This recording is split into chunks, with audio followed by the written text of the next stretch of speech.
Film, sebuah bentuk aplikasi seni dan sarana ekspresi diri.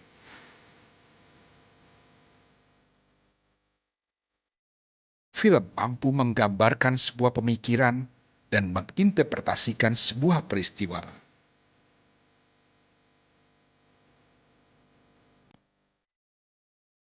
Dibalut akting yang menggugah emosi, film bisa menjadi senjata ampuh bagi propaganda politik.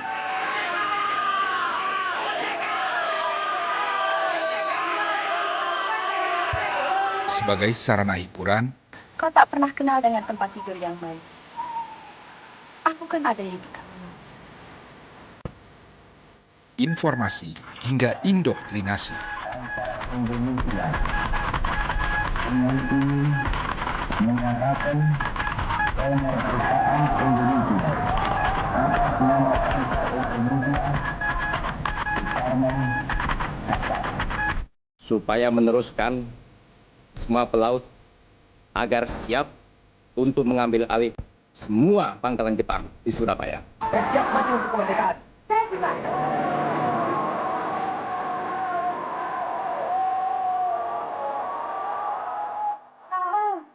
Demi ketumpang perjuangan kita dan demi keselamatan kita bersama, tenang, tenang. Jangan ada yang bertindak ceroboh yang bisa menyebabkan pertumpahan darah. Setuju, saudara? Setuju!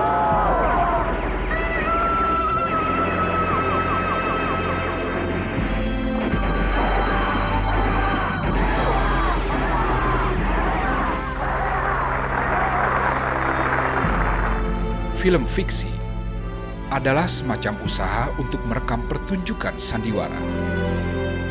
Dalam sandiwara panggung, manusia menonton manusia. Namun dalam film, manusia menyaksikan rekaman atau gambar yang bergerak. Pada masa-masa awal perfilman di Indonesia, fenomena ini seringkali disebut sebagai gambar hidup.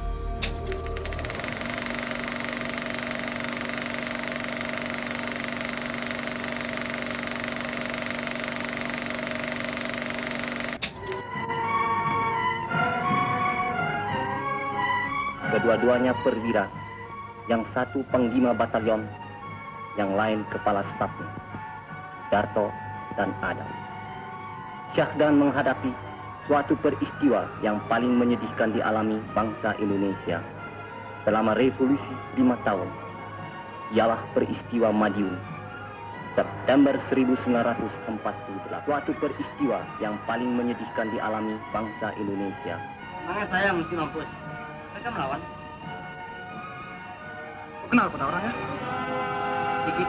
Adaptasi dari karya yang sudah ada. Sejarah film Indonesia dimulai dengan pembuatan film untuk keperluan dagang.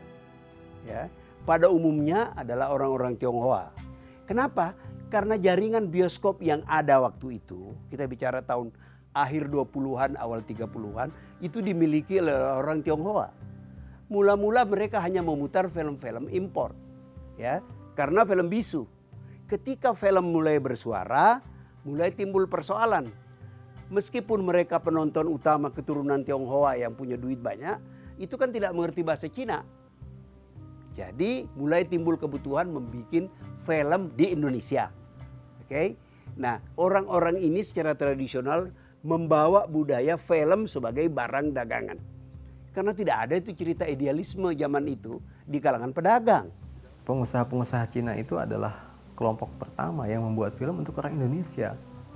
Pada masa prakemerdekaan, orang Belanda bikin film buat orang Belanda atau buat orang Eropa yang ada di Indonesia maupun buat orang Eropa yang ada di sana. Sedangkan yang memang bikin film buat orang Indonesia ya pengusaha-pengusaha Cina itu. Nah, kemudian akhirnya konsepsi Indonesia dari mana mereka dapatkan? Didapatkan oleh orang Indonesia dari film-film itu. Bukan dari film-filmnya Belanda.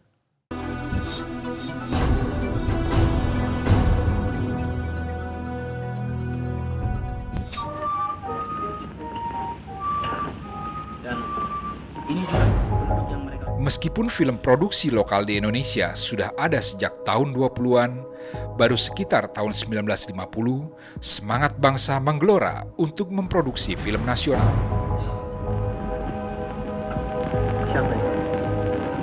gadis Jerman. Salah satu sosok yang berjasa bagi film nasional adalah Usmar Ismail. Tidak dapat dipisahkan dari sejarah perfilman di Indonesia.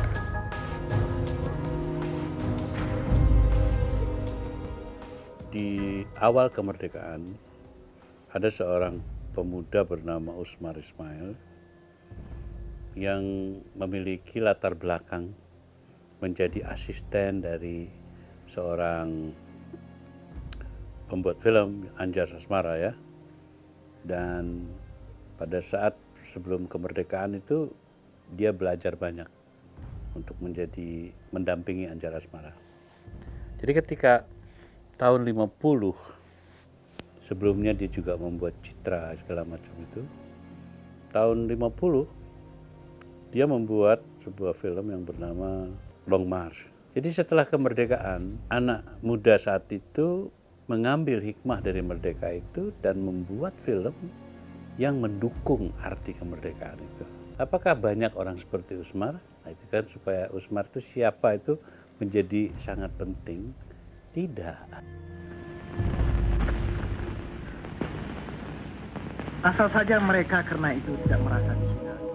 Dari tangan Usmar lahir berbagai karya fenomenal, di antaranya film Darah dan Doa atau Long March of Siliwangi. Sebuah film murni produksi Indonesia yang mengusung semangat nasionalisme. Dia membuat film itu berdasarkan keindonesiaannya.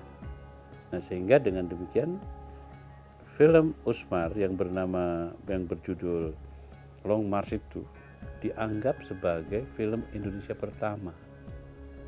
Dan hari pertama syutingnya 30 Maret itu dianggap dijadikan oleh orang film menjadi hari film nasional. Pokoknya kalau sekali mula itu tetap mulai deh ya. Dan tubuh. Kalau mengingat Usmar Ismail, apa yang ia lakukan pada tahun 50-an, tepatnya tahun 1955, itu ia membuat sebuah film judulnya Krisis. Itu film yang menurut Usmar sendiri adalah film yang ia yakini bisa mampu membuat penonton datang lagi ke bioskop. Tapi waktu itu ditolak pemutarannya oleh bioskop-bioskop yang ada di Jakarta, terutama bioskop-bioskop kelas atas. Alasannya kenapa? Karena bioskop-bioskop itu mereka terikat pada, jadi mereka adalah langganan film-filmnya Hollywood, bisa dibilang gitu. Bioskop misalnya Megaria itu adalah langganannya studio MGM, sehingga dijuluki sebagai MGM Hall gitu misalnya. Atau ada Capitol di Pasar Baru gitu. Nah, Usmar waktu itu meminta supaya dia dapat jatah di Capitol, itu sekitar 750 bangku. Tapi rupanya nggak dikasih, sampai Usmar akhirnya itu terkenal sekali melakukan pemukulan terhadap si pemilik bioskop. Keyakinan Usmar Ismail atas film Krisis ditanggapi negatif oleh manajer Capitol Theater. Hingga akhirnya Usmar Ismail tak bisa menahan diri, lalu melakukan pemukulan. Dia merasa dihina ketika dibilang bahwa bisa bikin film apa orang Indonesia. Sehingga akhirnya dia melakukan pemukulan, dijotos, terus akhirnya dikasih karena penjotosan itu. Dan dia dikasih bukan di Capitol, melainkan di Megaria, yang waktu itu bangkunya 1.500 bangku. Sedangkan Capitol 700. Usmar minta 700 pun cukup, nggak apa-apa, tapi ternyata di Megaria. Dia sendiri nggak yakin apa benar penonton bisa datang. Ternyata itu selama 5 bulan diputar di sana, itu penuh terus setiap malam. Selain Usmar Ismail, nama Jamaluddin Malik tidak boleh dilupakan dalam sejarah perkembangan industri film di Indonesia. Jamaluddin Malik terkenal akan ambisi yang besar. Dia hanya mau membuat film yang penuh gengsi, high profile. Dia adalah pembuat film warna pertama, dia bekerja sama dengan Filipina dan sebagainya. Jasa besar Jamaluddin Malik sebagai seorang pengusaha film sebetulnya adalah dengan menyelenggarakan FFI, Festival Film Indonesia. Jadi waktu itu film Indonesia itu diibaratkan dalam posisi tergenjat atas bawah. Dari atas itu harus menghadapi film-film Hollywood kelas atas, sedangkan di bawah itu bersaing dengan India dan Mandarin. Sehingga tempatnya di tengah-tengah, bingung, tanggung. Di bawah yang massal nggak dapat, di kelas elit nggak dapat sebagai pembicaraan publik. Akhirnya yang terpikir oleh Jamaluddin Malik adalah membuat sebuah festival yang membuat orang Indonesia menjadi film Indonesia minded. Jadi istilah dia begitu. Yang dilakukan adalah misalnya gagasan dia kalau pada saat festival putar film Indonesia semua, film lain nggak boleh. Dan itu sempat terlaksana di Medan. Sesungguhnya toh bahwa membangun satu negara, membangun ekonomi, membangun teknik, membangun pertahanan adalah pertama-tama dan pada tahap utamanya membangun jiwa bangsa. Bukankah demikian? Pada masa Presiden Soekarno, rasa nasionalisme yang menjadi bagian dari visi Soekarno ditularkan dalam seluruh aspek termasuk di dalam film. Kita semua tahu Bung Karno itu memang semuanya pengen yang nasionalis gitu. Artisnya kalau namanya kebaratan diganti.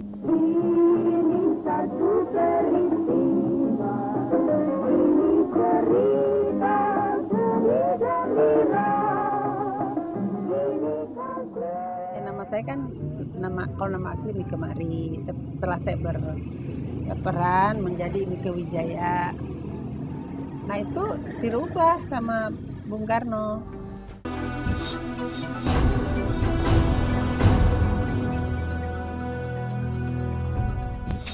Kalian harus keluar dari sini. Tapi pekerjaan ini tidak mudah. Siapa saja yang keluar dari kamar tawanan ini sudah pukul 6 sore. Ditembak. Nah, waktu itu Bung Karno posisinya sama seperti dalam dunia politik, dalam dunia kebudayaan juga beliau menjadi semacam tempat untuk menyelesaikan konflik secara sementara, mengelola konflik secara sementara. Kalau ada konflik menajam, dia yang turun tangan supaya konfliknya bisa menjadi ada resolusinya dan sebagainya. Nah, dalam dunia film juga sama pada waktu itu. Dan puncaknya adalah ketika terjadi sebuah gerakan untuk meminta bioskop-bioskop tidak lagi memutar film Amerika. Itu pada tahun 64 dan puncaknya adalah 17 Agustus tahun 1964. Tuan datang dari negeri yang beradab. Tuan tentu tahu Konvensi Jenewa tentang tawanan perang. Ya, aku tahu. Jika begitu Tuan tentu tahu kami tidak boleh diperlakukan secara begini. Memberi kami makan secara begini sama dengan memberi makan binatang. Di zaman Orde Lama, tambah pula persoalan dengan campur tangan politik. Seperti nasib film Pagar Kawat Berduri. Di zaman Orde Baru pun begitu. Ya. Nah, saya tadi katakan bahwa sejak reformasi relatif ada kebebasan. Dan pada saat yang sama telah lahir sinias-sinias Indonesia yang tidak melalui prosedur magang dari pembuat film yang terbiasa dengan film untuk tujuan dagang. Jadi mereka anak-anak baru lepasan sekolah, baik sekolah film IKJ maupun sekolah film California atau London atau New York. Jadi mereka belajar film sebagai media ekspresi.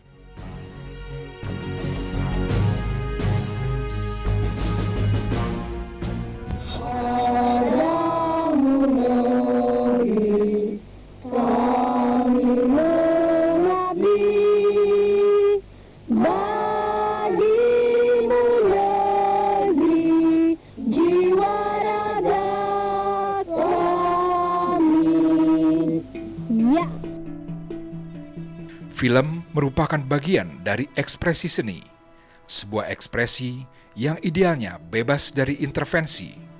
Namun, demi mencapai tujuannya, pemerintah yang berkuasa kerap kali mengintervensi seni. Sejak zaman penjajahan hingga Orde Baru, film dan politik kerap saling terkait. Iya, bisa dibilang bahwa Orde Baru itu Orde Baru bisa dibilang antitesis dari Orde Lama dalam hal politik ya. Dan juga sebetulnya dalam hal ekonomi perfilman. Jadi Orde Baru itu sebetulnya longgar sekali dalam hal impor film. Karena ini sejalan dengan kebijakan ekonominya yang juga sangat liberal waktu itu kan, mengundang modal asing pada tahun 67 dan sebagainya. Dalam film juga begitu. Tahun 67 diadakan semacam deregulasi dalam perfilman, sekalipun tidak ada di atas kertas. Jadi waktu itu keran impor dibuka sebesar-besarnya, karena kan bioskop. Sesudah terjadinya demonstrasi oleh Pak Fias tadi, tahun 64, bioskop mati. Dari 3.000 bioskop hanya tersisa 750 bioskop sampai 800 bioskop. Karena nggak ada film yang dipasok. Akibatnya karena bioskop mati, film produksi nasional nggak ada karena sedang krisis waktu itu 66-67. Menteri Penerangan waktu itu BM Dia membuka keran impor. Impor boleh masuk. Tapi sementara. Maka itu orang film yang waktu itu sedang merintis kembali perfilm nasional mengalami kesulitan dalam menghadapi import film yang begitu drastis menyaingi film nasional, meminta pada pemerintah agar pemerintah membina itu bagaimana agar film nasional yang baru tumbuh ini bisa dikembangkan dengan baik. Nah, pemerintah tidak punya contoh bagaimana mengembangkannya ini. Itulah makanya awal-awal pemerintah Orde Baru itu tidak ada tuh langkah pemerintah untuk membina atau mengawasi perfilman. Hanya sensor yang mereka perhatikan seperti Belanda dulu, menyensor film Indonesia. Itu pun kebijaksanaannya sesuai dengan zaman Belanda. Artinya polisi yang digunakan ialah sesuai dengan ordonansi tahun 40-41, ordonansi Belanda. Jadi peraturan sensoran Belanda yang dipakai. Nah, ini juga mereka agak gagap bagaimana melaksanakan ini.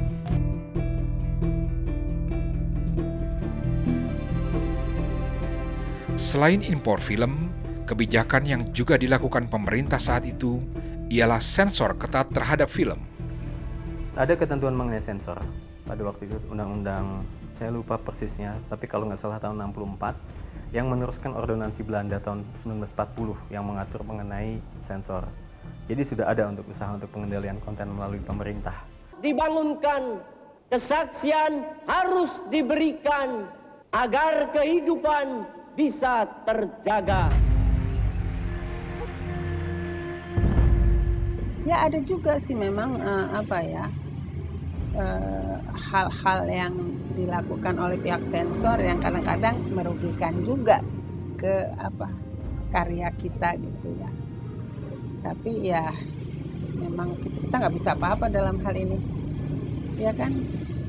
Kadang-kadang ya satu film itu menjadi berkurang itunya karya seninya. Ya karena sudah misalnya dipotong di sana di sini, jadi sudah nggak utuh lagi. Walaupun kita menganggap Pak Harto itu diktator atau seorang yang istilahnya itu ya penguasa tunggal gitu ya, tapi at least jalan. Misalnya saya bikin film, ya kita cari dong caranya supaya nggak disensor. Wah itu orang judul aja disensor kok. Sinopsis kita dibaca berulang-ulang. Tapi seniman itu karena dia manusia dan manusia itu memiliki imajinasi dibandingkan hewan ya. Maka kita nggak pernah takut. Kita tetap bikin film dan kita tahu caranya bagaimana nggak disensor. Sejak jatuhnya Orde Baru, dunia film Indonesia idealnya tak lagi terganggu oleh kepentingan politik. Semoga saja idealisme seni perfilman bisa menghasilkan karya yang kian membanggakan Indonesia di kancah internasional.